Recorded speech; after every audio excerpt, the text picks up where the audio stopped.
সাকাফং summit হইল।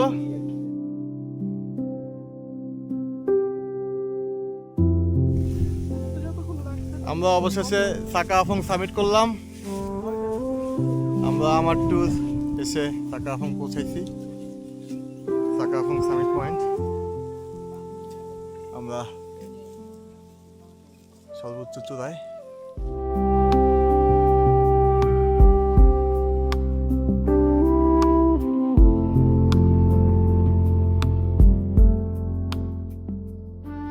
এই হচ্ছে সাকাফংয়ের চূড়া থেকে ভিউ।